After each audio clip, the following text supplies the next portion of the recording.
mamumula sa inyo. Kasama po ng kanyang mga anak, alam ko po, emotional ang kanyang mga anak, no?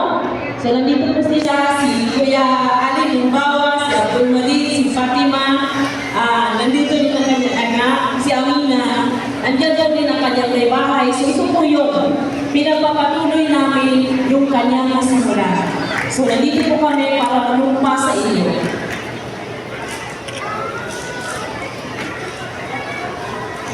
Sa ngalan po ng ating punong lungsod, Mayor Hospital, karangalan ko pong pangunahan ang panunumpa sa katungkulan ng mga opisyalis ng ating council. Pakitas po ang kanang kamay at ulitin po ang mga sumusunod.